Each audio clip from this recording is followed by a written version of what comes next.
Hello, আসসালামু আলাইকুম। দেশ ও প্রবাসী ভাই সবাইকে স্যালুট। কেমন আছেন সবাই? আলহামদুলিল্লাহ সবাই ভালো আছেন। আমি আপনাকে দোয়ায় ইনশাল্লাহ ভালো আছি। তা একটু খাবার খাবো। তার আগে আমি বলছি, আমার একটু ভালোবাসা দেবেন। একটা লাইক, একটা কমেন্ট, একটা শেয়ার, একটা ফলো দিয়ে পাশে থাকবেন। কারণ আপনাকে দ্বারা আমি হক, আমি প্রতিবন্ধী মানুষ। তাই আপনাকে দ্বারা একটু হক একটু দেবেন। হাতের কাজ একটু আমার ভিউ কমে যাচ্ছে ওই বড় পেজটা সেটা দেবে না ছোটটা আপনি সবাই দেবে। এটা মাল্টিমিডিয়া সেটাও আমার আর অরিজিনাল এটাও আমার। সেটা আপনার একটু ভালোবাসা দেবেন এগিয়ে নেওয়ার জন্য। আপনারা ভালোবাসা দেবেন আমি যেন অনেক দূরে এগিয়ে যেতে পারেন আপনারা সবাই। সবাই সহযোগিতা কামনা করছি। তাই আমি এটা খাবো। এটা অনেক দিন পরে এটা খাচ্ছি। তার আগে খাইতে পারি না। বিসমিল্লাহ করে খাবো। বিসমিল্লাহ।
আলহামদুলিল্লাহ ভালোই খাইলে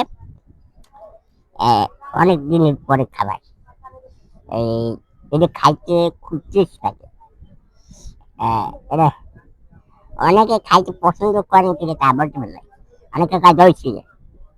আর দই পাতা খাইলে আমরা কি দই পাতা খান, আমি চিড়ে খাইতে অনেকে দই পাতা পছন্দ করে, আমি চিড়ে পছন্দ করতে দই পাতা পছন্দ। ইনশাল্লাহ সবাই খাবেন, মাঝে মাঝে কিছু একটা খাবেন অন্য জিনিস খাইলে মন মানসিকতা ভালো থাকে। সবাইকে চলে গিয়ে বিদায় দিচ্ছি। আসসালামু আলাইকুম।